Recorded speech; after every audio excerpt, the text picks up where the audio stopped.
Assalamualaikum warahmatullahi wabarakatuh. Apa kabar semuanya? Kali ini kami dari kelompok 7 akan menjelaskan mengenai connective tissue atau jaringan ikat. Sebelumnya perkenalkan anggota dari kelompok kami.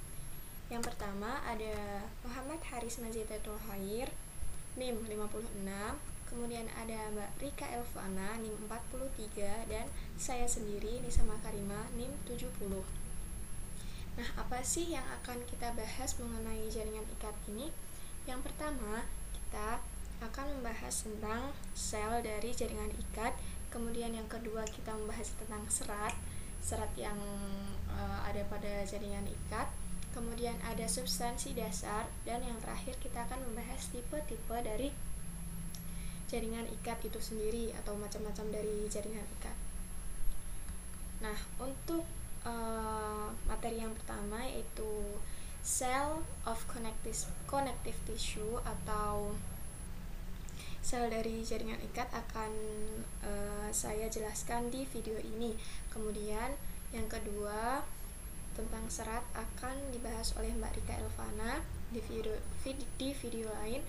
Dan yang terakhir substansi dasar dan tipe dari jaringan ikat akan dibahas oleh Mas Majidatul Khair. Lanjut, jaringan ikat. Apa sih jaringan ikat itu?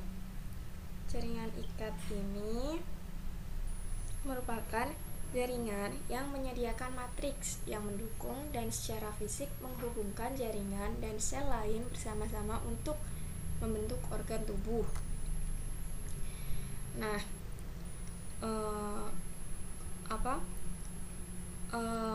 konstituen atau pembentuk, yaitu pembentuknya adalah matriks ekstraseluler. Ini bisa dilihat ya, jaringan ikat itu tersusun atas ada blood, ini darah, kemudian ada ini jaringan dasar.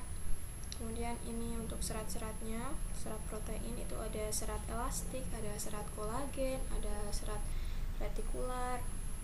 Nah, untuk ini semua itu termasuk dalam matriks ekstraseluler. Kemudian untuk sel-selnya sendiri, sel-sel dari jaringan ikat ini ada sel mesenchyme, ada makrofag, kemudian ada sel adiposit atau sel lemak, ini yang kuning-kuning. Kemudian ada fibroblast juga. Lanjut, sel-sel dari jaringan ikat ada apa saja sih? Nah, jadi sel-sel dari jaringan ikat itu yang pertama ada fibroblast. Kemudian yang kedua ada adiposit atau sel lemak. Kemudian ada makrofag. Kemudian ada sel mas, ada plasma sel, dan ada leukosit atau sel darah putih. Lanjut, yang pertama ada fibroblast. Fibroblast itu merupakan sel yang paling umum di connective tissue proper, ini itu jaringan ikat sejati. Kemudian yang kedua, fibroblast itu memproduksi dan memelihara sebagian besar komponen ekstraseluler. Nah, ia juga mensintesis dan mengeluarkan kolagen dan elastin. Lalu, fibroblast ini juga mempengaruhi pertumbuhan dan diferensiasi sel. Ia juga berperan dalam memperbaiki organ yang rusak, kemudian terlibat dalam penyembuhan luka, atau sel-sel yang terlibat dalam penyembuhan luka ini tuh sering disebut dengan neofibroblast. Nah, ia juga ditemukan di sel otot polos dalam bentuk aktin. Nah, untuk fibroblast sendiri itu ada dua istilah ini ya, ada fibroblast dan fibrosit. Fibroblast itu merupakan sel fibroblast yang aktif, yaitu sel aktif. Fibroblast itu julukan bagi sel yang aktif, sel fibroblast yang aktif. Sedangkan untuk yang sel itu diam itu disebut dengan fibrosit. Nah, perbedaannya apa sih selain dia itu aktif sama dia itu diam gitu? Untuk yang fibroblast sendiri, dia itu memiliki lebih banyak sitoplasma bercabang yang tidak teratur. Kemudian dia juga mengandung banyak retikulum endoplasma kasar, dan dia itu memiliki badan Golgi yang berkembang dengan baik, besar, dan berbentuk bulat telur. Kemudian inti dan nukleusnya itu menonjol. Nah, sedangkan untuk yang fibrosit itu dia lebih kecil daripada fibroblast, dan seringkali atau biasanya dia itu berbentuk gelondong. Dia juga jauh lebih sedikit retikulum endoplasma kasarnya dan lebih gelap, dan dia memiliki inti heterokromatik yang lebih banyak. Jadi itu bedanya. Ini untuk gambarnya bisa diperhatikan ya. Ini yang dikasih tanda panah. Nah, ini yang fibrosit ini ya kayaknya. Soalnya ini fibrosit kan lebih kecil. Kemudian selanjutnya adiposit. Adiposit itu apa sih? Adiposa, jaringan adiposa. Pernah dengar kan? Nah, adiposit ini merupakan sel lemak yang menyusun jaringan lemak atau jaringan adiposa. Jaringan adiposa itu termasuk dalam jaringan ikat. Nah, jaringan adiposa itu tersusun atas sel-sel lemak atau disebut adiposit. Ya, adiposit yang juga dijuluki sel lemak, dia berfungsi untuk melindungi dan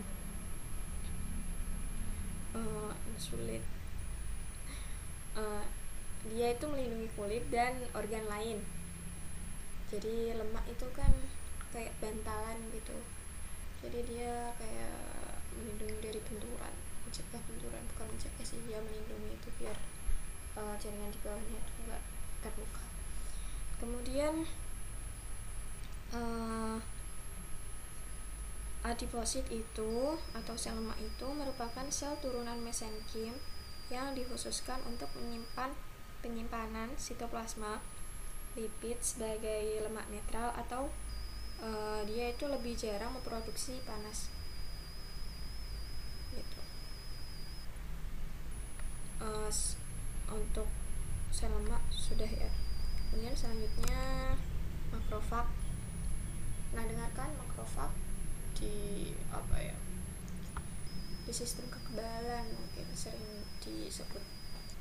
Nah, makrofag ini, sel makrofag memiliki kemampuan fagositik yang sangat berkembang dan terspesialisasi. Dia bisa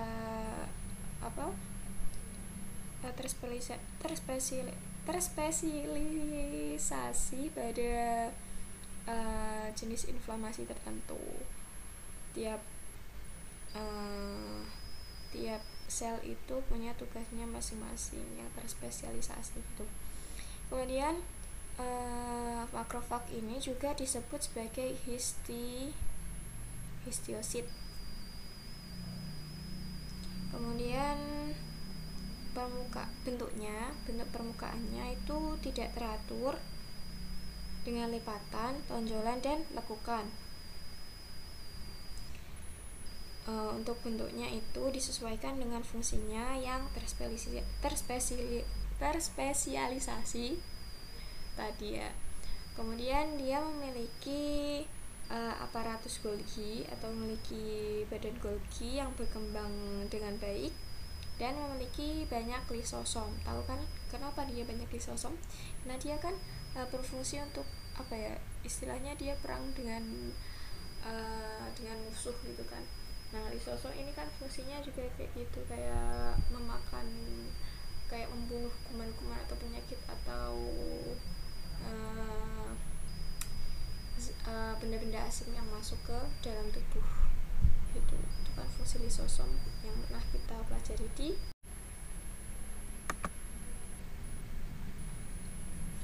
Untuk lisosom sudah kita pelajari di biologi sel ya. Kemudian selanjutnya makrofag ini berasal dari sel prekursor yang disebut monosit. Monosit itu yang berada di dalam darah. Kemudian selama inflamasi atau selama peradangan dan perbaikan jaringan, makrofag ini menjadi aktif dan jumlahnya itu meningkat pesat. Nah, jumlah makrofag meningkat ini peningkatannya itu dengan cara proliferasi dan merekrut tambahan monosit yang diproduksi atau terbentuk di sumsum tulang. Ini untuk gambar makrofagnya bisa diperhatikan. Selanjutnya mast cell atau sel mast. Sel mast adalah jaringan atau sel jaringan ikat yang berbentuk keronjong atau tidak beraturan dengan diameter antara 7 sampai 20 mikrometer. Diameternya itu 7 sampai 20 mikrometer. Dia itu diisi dengan butiran sekretory basofil yang sering mengaburkan inti pusat, membuat inti pusat menjadi kabur sehingga dia itu sulit untuk diidentifikasi atau sulit untuk diamati pada sediaan rutin. Kemudian untuk fungsi dari sel mast ini berfungsi dalam pelepasan lokal banyak zat bioaktif yang penting dalam respon inflamasi lokal, kemudian imunitas bawaan dan perbaikan jaringan. Sel mast ini juga berfungsi sebagai penjaga yang mendeteksi invasi mikroorganisme.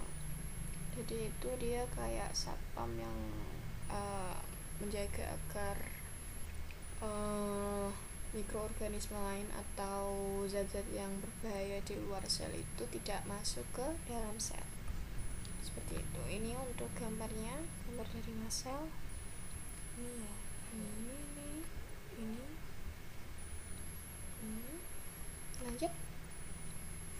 Ini untuk mekanismenya. Lanjut. Plasma sel. Plasma sel itu merupakan limfosit yang diturunkan. Dia itu merupakan sel penghasil antibodi.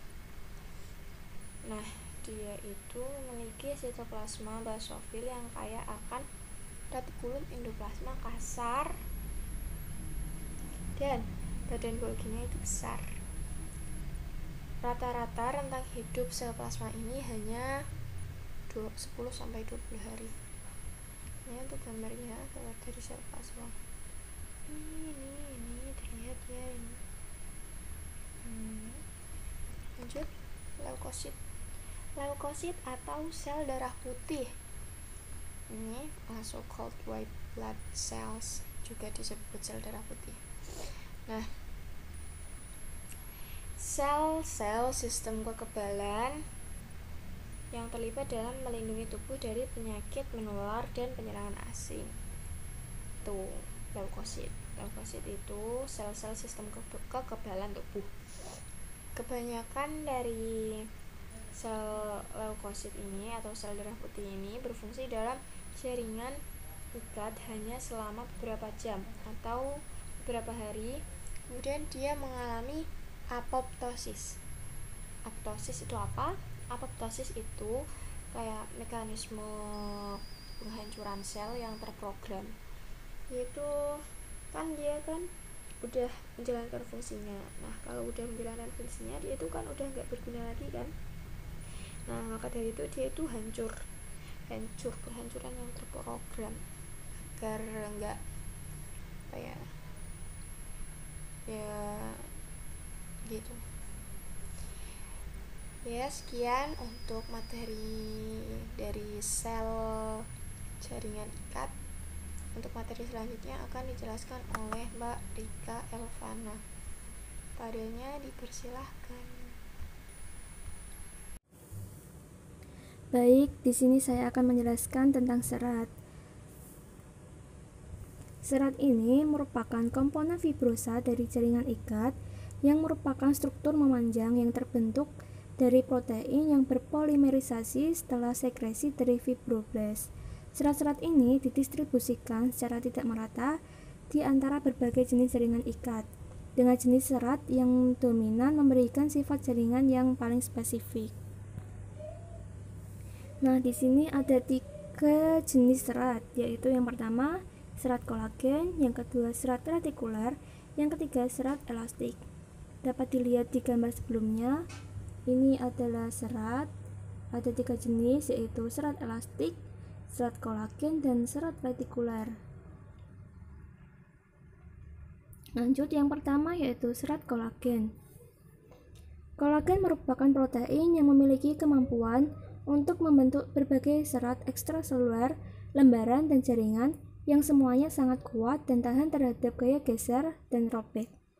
Kolagen merupakan elemen kunci dari semua jaringan ikat, serta membran basal, epitel, dan lamina eksternal sel otot dan saraf. Kolagen merupakan protein yang paling melimpah di dalam tubuh manusia. Kolagen memiliki sifat kuat, kelenturan yang rendah, dan daya renggang yang tinggi, sehingga mampu memberikan kekuatan pada jaringan ikat. Misalnya, ketika mencubit dan menarik sebagian kulit bagian belakang telapak tangan, maka kolagenlah yang akan berperan agar daging tidak terlepas dari tulangnya. Kolagen dapat dikategorikan menurut struktur yang dibentuk oleh subunit rantai alfa yang berinteraksi.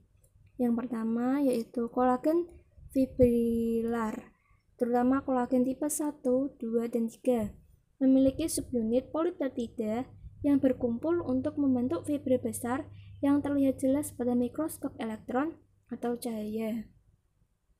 Kolagen tipe 1 merupakan kolagen yang paling melimpah dan tersebar luas, membentuk bundel eosinofilik yang besar yang disebut sebagai serat kolagen.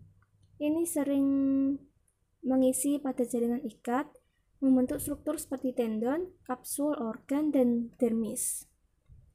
Yang kedua yaitu kolagen pembentuk jaringan atau lembaran seperti kolagen tipe 4, memiliki subunit yang diproduksi oleh sel epitel dan merupakan protein struktural utama dari lamina eksternal dan semua lamina basal epitel. Yang ketiga yaitu kolagen penghubung atau penahan, adalah kolagen pendek yang menghubungkan kolagen fibrilar satu sama lain, membentuk serat yang lebih besar dan komponen lain. Kolagen tipe 7 mengikat kolagen tipe 4 dan mengikat lamina basal ke lamina retikuler di bawahnya pada membran basal. Pada gambar ini, subunit dari kolagen tipe 1 yang merupakan kolagen yang paling banyak berkumpul untuk membentuk fibril yang sangat kuat yang kemudian disatukan lebih lanjut oleh kolagen lainnya menjadi struktur yang jauh lebih besar yang disebut serat kolagen. Bisa dilihat pada gambar yang A ini, pada mikroskop elektron menunjukkan fibril memotong secara longitudinal dan transversal. Pada bagian longitudinal fibril menampilkan pita gelap dan terang yang bergantian.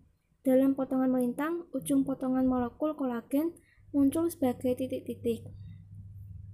Untuk yang gambar B, kumpulan besar fibril kolagen tipe 1 yang pada C ini tampak sebagai serat kolagen asidofilik dalam jaringan ikat, di mana mereka dapat mengisi ruang ekstraseluler. Subunit untuk serat ini disekresikan oleh fibroblast yang terkait dengannya. Selanjutnya yaitu sejumlah besar langkah proses pasca translasi diperlukan untuk mempersiapkan kolagen dalam perakitan terakhirnya. Yang pertama, pembentukan RNA untuk setiap jenis rantai alfa. Rantai prokolagen alfa diproduksi pada polibosom retikulum endoplasma kasar dan ditranslokasi ke dalam sisternae. Yang kedua, enzim hidroksilase dalam retikulum endoplasma kasar menambahkan gugus hidroksil atau OH ini ke beberapa prolin dan lisin dalam reaksi. Yang ketiga, di retikulum endoplasma kasar, daerah terminal C dari 3 rantai alfa terpilih yaitu alfa 1 dan alfa 2 distabilkan oleh ikatan stein disulfida yang menyelaraskan 3 peptida yang terlipat sebagai heliks rangkap 3. Dengan rangkaian terminal globular yang utuh, molekul prokolagen trimerik diangkut melalui badan Golgi, dikemas dalam vesikel dan disekresikan. Yang keempat, vesikel sekretorik dibentuk oleh mikrotubulus dan mikrofilamen mengangkut molekul prokolagen terlarut ke permukaan sel. Yang kelima, di luar sel, protease spesifik yang disebut peptidase prokolagen membelah sebagian besarnya dari peptida terminal non-helikal dan berubah dari prokolagen menjadi molekul kolagen yang tidak terlarut dan berkumpul untuk membentuk fibril kolagen. Yang keenam, struktur fibrilar diperkuat oleh pembentukan ikatan silang kovalen antara molekul kolagen dikatalis oleh enzim lisil oksidase. Yang ketujuh, struktur fibrilar diperkuat dengan pembentukan ikatan silang kovalen antara molekul kolagen, suatu proses yang dikatalisasi oleh lisil oksidase. Nah, untuk yang gambar ini ditunjukkan hubungan antara molekul kolagen tipe 1, fibril, serat, dan benda. Untuk yang pertama, molekul kolagen 3 heliks mirip batang, masing-masing panjangnya ini 300 nanometer, berkumpul sendiri dalam pengaturan yang sangat terorganisir dan memanjang dari daerah yang tumpang tindih. Ini ya, tumpang tindih. Lalu susunan subunit yang teratur dan tumpang tindih berlanjut saat fibril kolagen besar berkumpul. Untuk yang ketiga, struktur ini yang menyebabkan fibril memiliki lurik silang yang khas dengan pita gelap dan terang yang bergantian saat diamati pada mikroskop elektron. Fibril berkumpul lebih lanjut dan dihubungkan bersama dalam serat kolagen yang lebih besar yang terlihat dengan mikroskop cahaya. Serat tipe 1 sering dibentuk menjadi agregat yang lebih besar yang dibundel dan dihubungkan bersama kolagen lain. Selanjutnya yaitu serat retikular. Serat retikular ini ditemukan di jaringan ikat halus di banyak organ, terutama dalam sistem kekebalan. Serat retikular terdiri dari kolagen tipe 3 yang membentuk jaringan luas atau retikulum, serat tipis berdiameter antara 0,5 sampai 2 mikrometer untuk mendukung banyak sel yang berbeda. Serat retikular jarang terlihat pada preparat hematoksilin dan eosin, tetapi secara khas diwarnai hitam setelah diresapi dengan garam perak yang disebut agrirofilik. Serat retikular memiliki sifat yang sama dengan sifat serat kolagen, tetapi ukurannya lebih tipis dari serat kolagen. Serat retikular dilapisi glikoprotein. Serat retikular juga terdapat pada hati limfa dan kelenjar limfa. Pada gambar ini dijelaskan Pada bagian korteks adrenal pada gambar A, yaitu kelenjar getah bening, dan yang B diwarnai perak, yang merupakan jaringan serat artikuler hitam yang halus menonjol. Serat ini berfungsi sebagai stroma pendukung di sebagian besar organ limfoid dan hematopoietik, serta banyak kelenjar endokrin.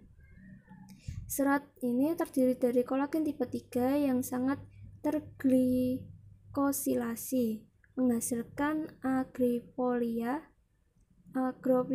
hitam. Inti sel juga gelap, tetapi sitoplasma tidak bernoda. Jaringan artikuler halus berfungsi sebagai stroma pendukung untuk sel sekretory parenkim dan mikrovaskulatur yang kaya dari hati dan kelenjar endokrin.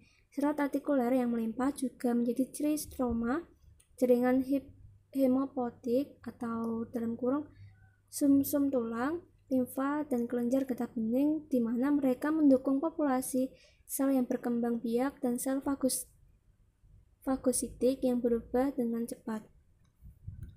Selanjutnya yaitu serat elastis. Serat elastis memiliki sifat seperti karet yang memungkinkan jaringan yang mengandung serat ini dapat diregangkan atau dibesarkan dan kembali ke bentuk aslinya, seperti pada paru-paru dan pembuluh darah. Serat elastis ini juga terjadi sebagai lembaran penetrasi yang disebut lamelae elastis. Serat elastis dan lamelae tidak asidofilik kuat dan diwarnai dengan hematoksilin dan eosin. Mereka diwarnai lebih gelap daripada kolagen dengan noda lain seperti orsein dan aldehid fusin. Dapat dilihat di gambar, serat elastis atau lamelae lembaran menambah ketahanan pada jaringan ikat. Serat semacam itu mungkin sulit untuk dilihat pada jaringan yang diwarnai hematoksilin dan eosin, tetapi elastis memiliki tampilan yang jelas dan warna lebih gelap dengan prosedur pewarnaan lainnya. Untuk yang gambar yang pertama, panjang, diameter, distribusi, dan kepadatan serat elastis gelap mudah dilihat dalam preparasi jaringan ikat, tidak teregang, dan mesenterium. Untuk gambar yang B, pada jaringan yang dipotong dengan pembesaran yang lebih, serat elastis dapat dilihat di antara kumpulan kolagen asidofilik dermis. Untuk yang gambar C, lamelae elastis di dinding aorta lebih gelap. Lembaran elastis tidak lengkap di antara lapisan otot. Serat elastis atau lamelae adalah gabungan dari fibrilin yang membentuk jaringan mikrofibril tertanam dalam massa elastis ikatan silang yang lebih besar. Kedua protein disekresikan dari fibroblast dan sel otot polos di dinding pembuluh darah dan menghasilkan serat elastis secara bertahap. Sifat elastis dari serat dan lamelae ini dihasilkan dari struktur subunit elastis dan ikatan silang unik yang menyatukannya. Molekul elastis memiliki banyak daerah kaya lisin yang diselingi dengan domain hidrofobik yang kaya akan lisin dan prolin yang dianggap membentuk konfirmasi koil acak yang dapat diperluas, yaitu seperti karet alam. Pada gambar ini dapat dijelaskan tahapan pembentukan serat elastik yang dapat dilihat di mikroskop elektron. Ini dapat dilihat pada gambar A. Awalnya serat yang berkembang terdiri dari banyak mikrofibril berdiameter 10 nanometer yang terdiri dari subunit fibrilin yang disekresikan oleh fibroblast dan sel otot polos. Lalu yang B, elastis diendapkan pada perancah mikrofibril membentuk struktur komposit amorf yang tumbuh. Molekul elastis juga disekresikan oleh fibroblast dan dengan cepat menjadi ikatan silang kovalen menjadi kumpulan yang lebih besar. Ini ya. Terus yang ketiga, elastis terakumulasi dan pada akhirnya menempati sebagian besar pusat padat elektron dari serat elastis tunggal yang ditunjukkan di sini. Mikrofibril biasanya tetap terlihat di permukaan serat. Fibril kolagen terlihat pada penampang melintang, juga ada di sekitar serat elastis. Untuk selanjutnya yaitu tipe-tipe jaringan ikat akan dijelaskan oleh Mas Majid. Baik, terima kasih. Selanjutnya akan saya jelaskan mengenai ground substance atau zat dasar dan juga jenis jaringan ikat. Oke, kita mulai dari yang zat dasar terlebih dahulu. Zat dasar ECM atau extracellular matrix adalah campuran yang sangat terhidrasi, dalam makna yaitu dengan banyak air terikat, serta transparan. Kompleksnya terdiri dari 3 jenis makromolekul utama. Yang pertama yaitu ada glikosaminoglikan. Yang kedua ada proteoglikan. Dan yang ketiga ada multi-adhesive glikoprotein. Zat dasar ini mengisi ruang antar sel dan serat dalam jaringan ikat. Substansi dasar memungkinkan difusi molekul kecil karena bersifat kental, serta bertindak sebagai pelumas dan penghalang penetrasi penyerang. Nah, seperti yang sudah saya sebutkan tadi, bahwa zat dasar ini kan terdiri dari 3 makromolekul. Yang pertama yaitu ada glikosaminoglikan atau disingkat GAGS. Biasanya itu juga disebut dengan mukopolisakarida, yang berarti polimer panjang unit disakarida berulang. Biasanya itu asam heksosamin dan asam uranik. Asam heksosamin dapat berupa glukosamin atau galaktosa amina, dan asam uranik dapat berupa glukuronat atau iduronat. Nah, untuk glikosaminoglikan ini biasanya ditemukan dalam hyaluronan atau juga biasa disebut hyaluronat atau hyaluronic acid. Hyaluronan itu adalah polimer disakarida glukosamin, glukuronat yang sangat panjang. Hyaluronan itu membentuk obrolan jaringan periseluler yang kental, yang memberikan peran penting dalam memungkinkan difusi molekuler melalui sambungan ikat dan dalam melumasi berbagai organ dan sendi. Selanjutnya yaitu proteoglikan, yang terdiri dari protein inti yang secara kovalen melekat pada berbagai nomor dan kombinasi GAGS tersulfasi.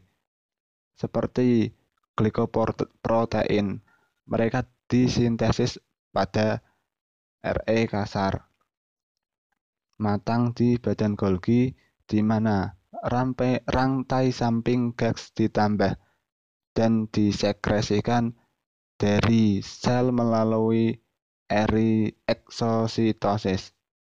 Setelah sekresi, proteoglikan ini nanti akan menjadi terikat pada hyaluron oleh penghubung. Proteoglikan ini dibedakan berdasarkan keanekaragamannya, yang sebagian dihasilkan oleh perbedaan enzimatik dalam kompleks Golgi. Selanjutnya yaitu multi-adhesive glikoprotein. Semuanya itu memiliki beberapa situs peningkatan untuk integran permukaan sel dan untuk molekul makrometrik lainnya. Untuk multi-adhesive glycoprotein adalah molekul besar dengan rantai oligosakarida bercabang dan memungkinkan adhesi sel ke substratnya. Contohnya adalah besar laminin glycoprotein trimeric dengan situs peningkatan untuk integrin. Nah, ini ada gambar dari ground substance of the ECM. Bisa dilihat untuk yang gambar A. Gambar A itu adalah tem dari ECM. Jaringan ikat menunjukkan substansi dasar sebagai area yang hanya mengandung bahan granular halus di antara serat kolagen, serat elastis, dan proses fibroblast. Untuk yang B, seperti yang ditunjukkan di sini secara skematis, subjaringan ikat kuda-kuda mengandung kompleks proteoglikan yang sangat besar yang bertinta pada molekul hyaluronan yang sangat panjang. Tiap monomer proteoglikan ini memiliki cereprotein dengan sedikit atau banyak rantai samping gas tersulfasi. Nah, bisa dilihat dari gambarnya. Oke, selanjutnya kita bahas tentang tipe jaringan ikat atau jenis jaringan ikat. Oke, selanjutnya kita membahas tentang tipe jaringan ikat atau jenis jaringan ikat. Yang membuat jaringan ikat ini memiliki jenis yaitu karena adanya kombinasi yang berbeda dan kepadatan sel serat serta komponen ECM lainnya menghasilkan variasi bertingkat dalam struktur histologis dalam jaringan ikat. Nah, di sini jaringan ikat itu ada 3 jenis. Yang pertama, jaringan ikat yang tepat, yang kedua, jaringan retikular, yang ketiga, jaringan mukoid. Mari kita masuk ke pembahasan jenis jaringan ikat yang pertama, yaitu ada connective tissue proper atau jaringan ikat yang tepat. Jaringan ikat yang tepat secara luas diklasifikasikan sebagai longgar atau padat. Istilah ini mengacu pada jumlah kolagen yang ada. Nah, di sini ada jaringan ikat loose connective tissue atau jaringan ikat longgar. Nah, jaringan ikat longgar ini biasa terjadi membentuk lapisan di bawah lapisan epitel, banyak organ, dan mengisi ruang antara sel otot dan saraf. Biasanya juga disebut dengan jaringan areolar. Jaringan ikat longgar biasanya mengandung sel, serat, dan substansi dasar di bagian yang kira-kira sama.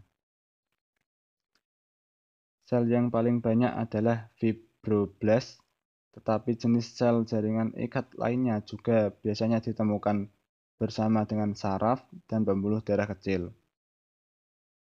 Serat kolagen mendominasi, tetapi serat elastis dan retikuler juga ada.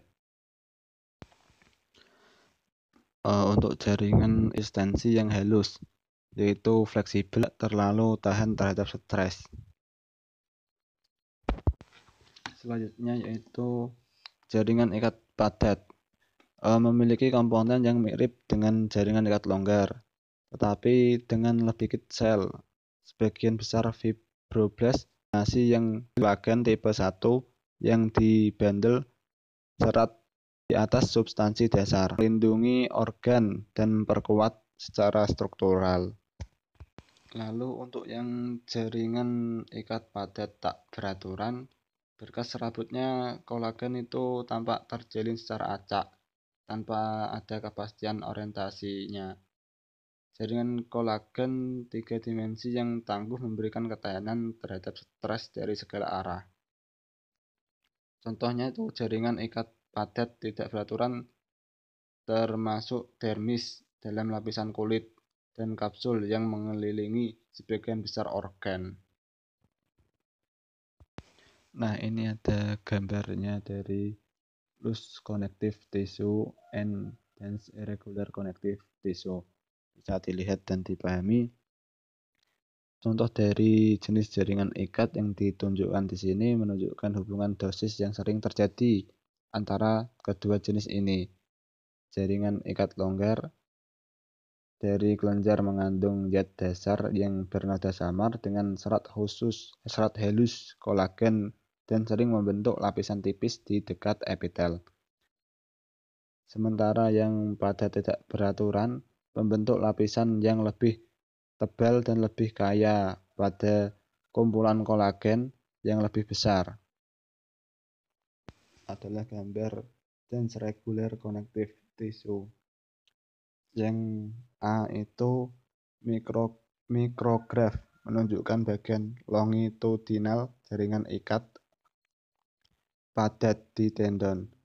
Bandel serabut kolagen yang panjang dan sejajar ruang antara inti fibrosit yang memanjang. Lalu untuk yang B, mikrograf elektron menunjukkan satu fibrosit dalam kasar yaitu tendon, mengungkapkan bahwa sitoplasma tipis dari filresit terbagi menjadi banyak proses sitoplasma tipis yang meluas di antara serat kolagen yang berdekatan. Selanjutnya yaitu jaringan retikuler, yaitu ditandai dengan banyaknya serat kolagen tipe 3 yang membentuk jaringan halus yang mendukung berbagai jenis sel. Kolagen ini juga dikenal sebagai reticulia dan diproduksi oleh fibroblast termodifikasi yang sering disebut retikuler. Nah, ini adalah gambar dari jaringan retikuler.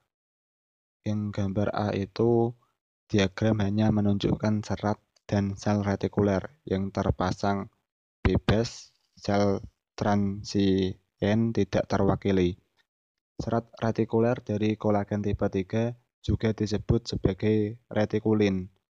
Diproduksi dan diselimuti oleh sel retikuler membentuk jaringan yang rumit di mana cairan interstisial atau getah bening dan sel-sel yang berkeliaran dari darah mengalir terus-menerus.